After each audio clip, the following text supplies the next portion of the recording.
you've been feeling the call to write a book, it is no accident. Your book is needed in the world, so let's make it happen.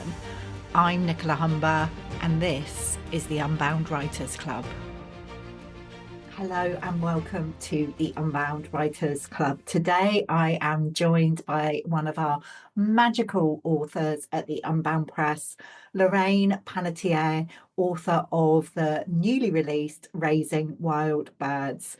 So Lorraine has been a member of the Unbound writing community for a number of years now. I mean, I've known Lorraine probably for around 10 years. We first connected in the online space. She is from my hometown of Southampton, although she now lives in Jersey. So, we've met up, kept in touch. And when she felt the call to write a book, she became part of the Unbound writing community. And like many Unbound writers, her journey probably didn't unfold in the timing that she expected. But her book, Raising Wild Birds, has now been released. And during this conversation, we talk about kind of how often the book writing journey does unfold kind of in ways that are magical, unexpected. And Lorraine has really trusted her process, which has been really beautiful to witness. Let me tell you a little bit about her book. In Raising Wild Birds, she talks about how love is our default setting. And based on her own experiences, what she says is Raising Wild Birds is an invitation for you to look inward, to reflect on the patterns in your life, reconnect to your inner child, and learn to live from a place of pure, unconditional love. I mean, how beautiful is that? And Lorraine weaves, like I said, her own experiences, her own stories into the book. It is so beautiful. I mean, it is stunningly beautiful visually. We talk about that as well during this conversation, but it just has such a gorgeous energy. So I'm really excited to introduce you to Lorraine. So let's dive in. So Lorraine, welcome to the Unbound Writers Club. Thank you so much for having me today. Oh, I can't believe this is the first time you've been on the podcast, because you've been a member of the Unbound writing community for, yeah, quite a while. So it's very, very special to have you here now that your book, Raising Wild Birds, is out in the world. I'm going to begin with a question that I normally ask at the beginning of these conversations, which is like, what makes you an unbound writer? So I think for me it's writing the book in my own style, on my own terms, at a pace that suits me. I think I was very much stuck in that idea of to write have literature, like as in you've read a lot of literature, like you know all about the classics and things, and that's not me. I've read a lot over my life, but generally it's been more maybe things more connected with health and fitness, which is my original professional background. So I think it was really finding my own way and letting go of the fact that I don't need to write something that's like some classic piece of literature, and just write in my own way, in a style that people can easily consume. I think people always said in all of my writing that I'm very much like a big sister, just sharing little nuggets of wisdom, just little helpful tips, or just easy to consume information, I suppose, or learning tips, or whatever it may be. Yeah, yeah. And I think you very much write like as you speak, like it comes through. Your writing is very natural, and it's just really, really beautiful to read. So I love that. And of course, you've written ebooks before, haven't you? I was just thinking as you were speaking then, but this is your first kind of, actual Book. paperback. Yeah. Yes. Yeah, and I've been writing magazine articles since the late 90s, and blogs and things. So I suppose honed that style Yeah. over the years. So it was sharing health and fitness and nutrition information, And then my ebooks, a lot of those are recipe books. And then as I switched into copywriting as a sort of main profession, I've written ebooks sort of around, things that go with content creation. So yeah, so I suppose I have developed a style over the years, but when you come to actually write a book, it's interesting what other patterns and beliefs you might be holding on to that you need to let go of to become that unbound writer. That's interesting. That's interesting. So, was there anything in particular that came up for you, Lorraine? Because you are a writer, it's what you do in lots of different ways. And ever since I first connected with you, I've like loved your writing. And yeah, I mean, I've just always found you really, really inspiring. So, it's be interesting to hear whether there are any particular kind of beliefs or expectations that you had to unbind from through this process. I think going back to that sort of the classics and literature and everything, there is an element of perfectionism and like it's only worth writing a book if you can do it really well, and kind of forgetting that we've all got stories, we've all got things to share. We can do them in our own way, and you don't have to be an incredible writer by sort of classic Oxford University style Mm. to be able to write a book. And maybe that's what holds a lot of people back. And certainly as a copywriter, that's why so many people have come to me for their web content or whatever kind of content it might have been, because they don't believe they're good writers. Now, for some people, they might have dyslexia or English might not be their first language. There might be a genuine reason why they can't write well in inverted commas in English. But for most people, it is just that lack of belief in themselves. Maybe at school, they weren't in the top set for English. Their teacher, didn't give them good grades, or maybe their parents criticized them, or whatever, things can happen in school that can stay with us for a long time. Yeah, yeah, absolutely, absolutely. And, I would say, and I'm sure you'll agree with me. Oh, well, I hope, I think you'll agree with me. I'm not saying you have to agree with me on this, but as a copywriter, I've got a feeling you will, that actually we don't want to be writing in that academic way that we've been taught to write or told to write. And, certainly with the books that are coming through the Unbound press, it's a big part of the process is unbinding from those kind of old ways that we've been taught to write so that our natural voice can come through. Definitely. And of course, every generation evolves. So, you've got the older Mm. boomers that are saying, oh, the way young people speak today and how people write, they don't use full stops and capital letters and, all the things. But that understanding that every generation does evolve and technology has moved us on ridiculously fast. And so now the style and way in which we can write and share our story or whatever we're writing about, something to do with business, is completely different from before. Absolutely, absolutely. When did you first feel the call to write this particular book, Raising Wild Birds? Like, what first gave you that nudge to write it? So I can vividly remember April 2020, sat on the sun lounger in my garden because it was a beautiful hot summer because we were all in lockdown and we didn't have to go anywhere. Mm. And I was sat in the garden journaling. I've journaled for a long time, whether it's like morning pages, stream of consciousness writing, or, all those kind of things. I was just sat writing, and various things were going on in my life at the time. And just through the journaling, how you write and then an idea just sparks, Mm. something just drops in. And within a matter of, I can't remember, within an hour or so, I had like the whole arc of the book. The title came in straight away and the visual dropped in straight away. And then I sort of built that initial arc, which I then, played around with over the years and padded it out a bit and made it into something that, it's become today. But I think for me, it's interesting. It's how I work with copywriting as well. I very much like working from visuals to a certain extent as well, which is why I Mm. like speaking to people face to face rather than working from a questionnaire or something. So I think having that extra sense coming through helps enrich my writing.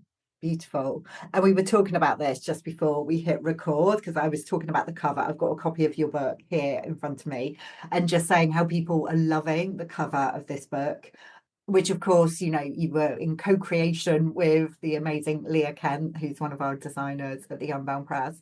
But you said that that image for the cover like dropped in like right at the Mm. beginning of the process. Like how did that happen for you?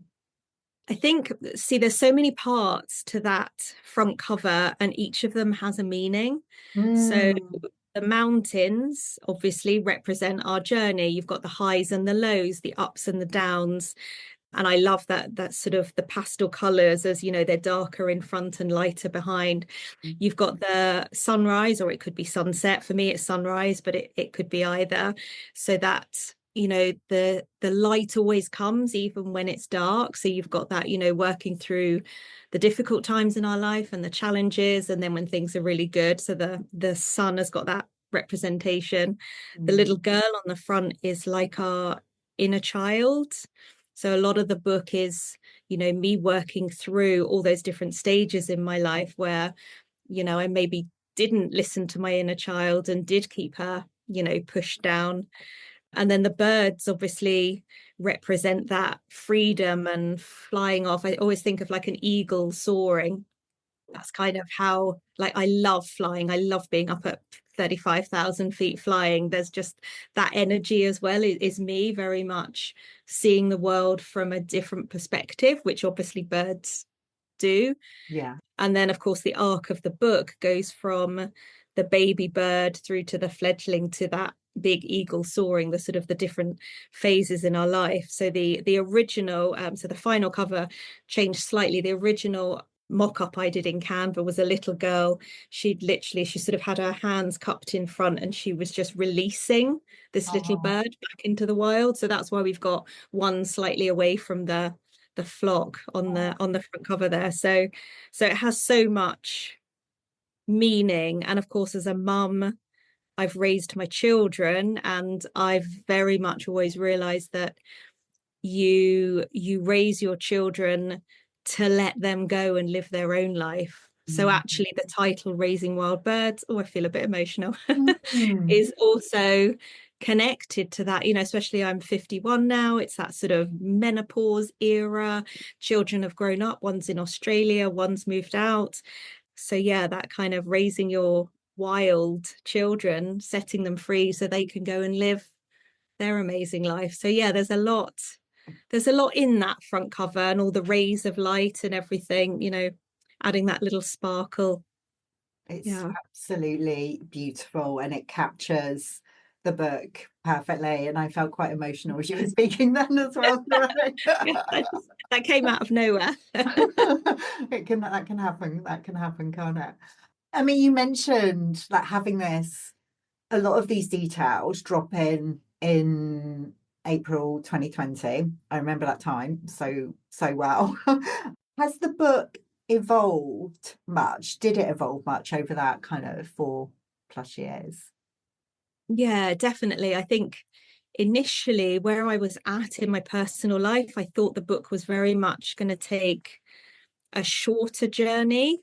And what Mm, it's actually turned into is more like my whole life from childhood to now. So it ends with that sort of turning 50 and the travel I did to Australia and New Zealand this year. So it's sort of, it goes right through. mm, There's a chapter in there about, when I was 2, and so there's lots of like really young things in there as well, teenage years, the 80s and everything. So I think it evolved into something that covered much more of my life, and then all the kind of meaning behind all of those things, and how my experience can help other people, or how the journal prompts connected to those stories can just spark that curiosity, ignite the change, just get people wanting to think differently, do something differently, go research something.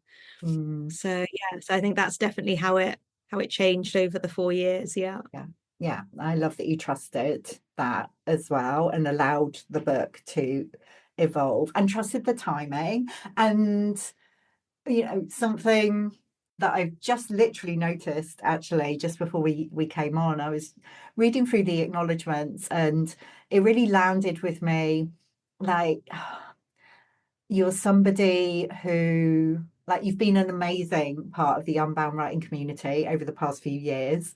And I know you've formed connections with like different women within, the Unbound writing mastermind and you mentioned quite a few of them in the acknowledgements, and then, people outside of the Unbound writing community as well. It just feels like you've allowed yourself to be supported in this most beautiful way. Like it's a whole like community that have come together to help you birth this book. That really came across as I was reading the acknowledgements. And is that something you tend to do naturally, Lorraine? Yeah, I think I'm very much a people person, despite my introverted nature sometimes, where I'd much rather just be at home on the sofa with the cat and my sparkly Christmas tree at the moment. Hmm. But yeah, I'm a big supporter of other women. Mm, And so I suppose I've learnt to allow that energy to come back to me, which yeah. is probably something I didn't do when I was younger. Younger, it would be much more an element of competition. I wasn't somebody that had a lot of female friends when I was young.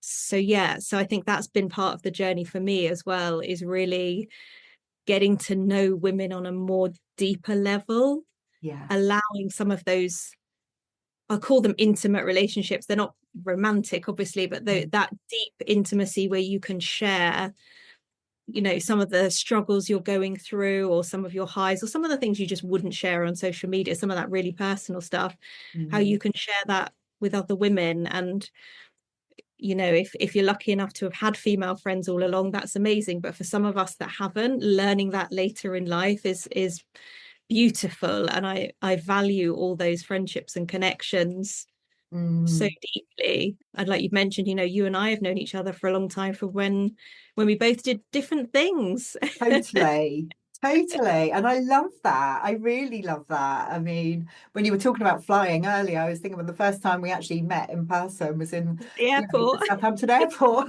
We met for It Costa was. Coffee. Yeah, but how wonderful, like to have, been on this journey, each on our own journeys, but, I've loved witnessing how your work has evolved and is evolving, and for you to be part of the Unbound Press is just Thank such a joy, thank you. such a And joy it's for me. Thank you. And it's just such an honor to be here. But just it really has been like having that community is a huge part of the book ending up where it is today. Mm, Because if it had just been me by myself, it probably wouldn't have got finished. It wouldn't have been the same thing. So I think having all those calls, every couple of weeks, either the co-writing sessions or the calls where people would sort of share their mm. issues or read some of their writing out loud, that was such a huge part of it for me, and probably for most of the other women in the group too. So yeah, I think it's your silver circle Yes. is nothing to do with our hair color, just Well, maybe a little silver bit. circle of light. Maybe, I maybe got a it did few inspire sparkling. it. Oh, and I know you've been such a support to so many in the circle as well, Lorraine. I mean, how does it feel now that the book is out there in the world, like flying out and meeting all of the It's readers? it's still quite surreal in a Hmm. way. I've been to visit a few friends. A few of my friends have bought copies, and I've signed their copies. And it's just like sat in one of my friends' houses, like signing copies. And then she bought four more copies to give out as presents. Oh, Um, beautiful. and so I signed all those as well. And yeah, it does feel amazing. And I just want to mention, I remember vividly at some point during the Unbound Writers Mastermind, and on those calls, that I felt as if the book was already written.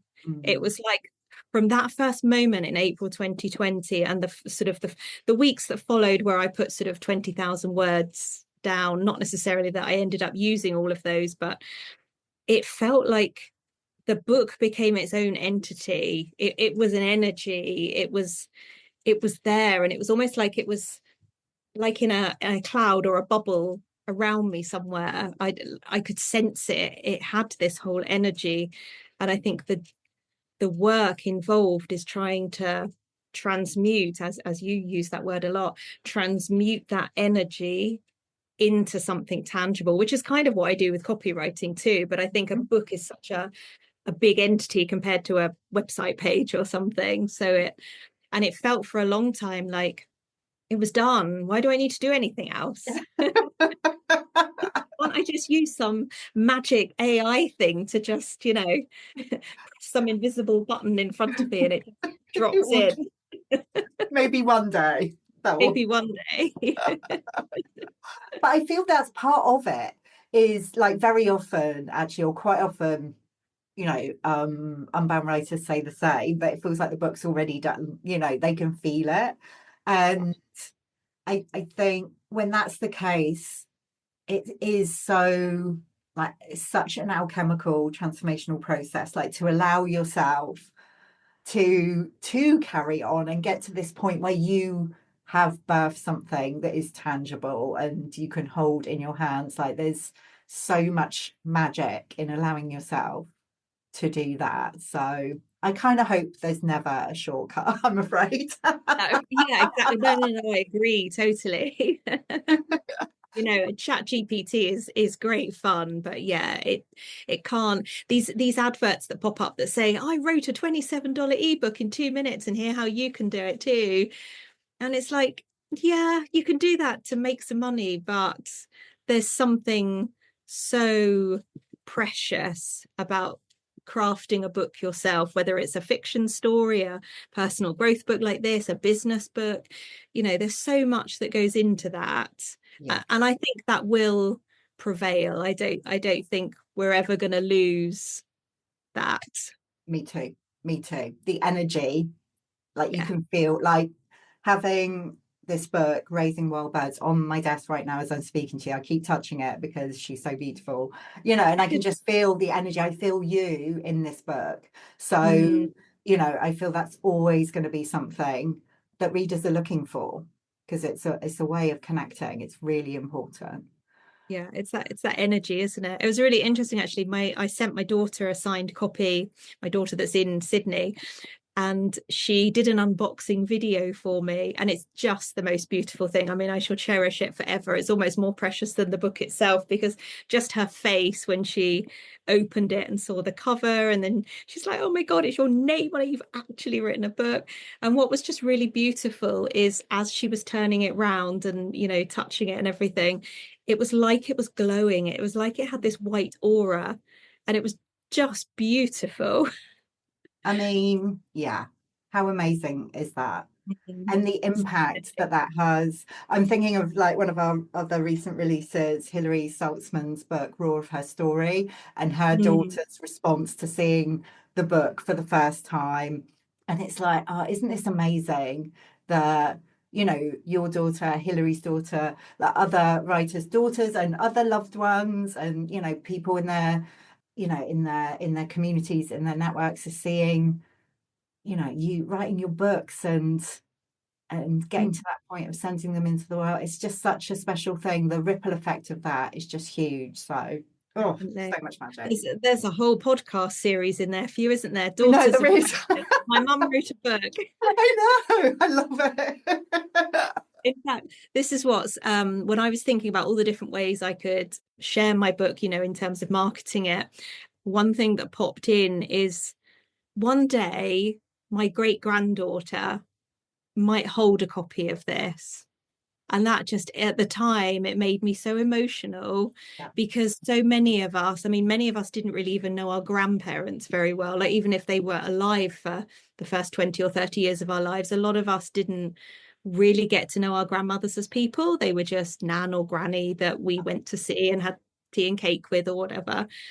But to actually know your grandmother or your great grandmother, to read something that she's written, I think is so powerful. So yeah, there's a lot of potency in writing a book. So for everyone in that Unbound, their children, grandchildren, great grandchildren, holding a copy is, yeah, it's pretty amazing. It is. That legacy, they outlive us, our books, and that, Mm. it's really, really very, very special. So thank you for naming that, Lorraine. That's so beautiful. I'm going to finish with a question for those listening, and some who may be just thinking about writing a book, others might be in the process, and maybe they've come up across some roadblocks along the way.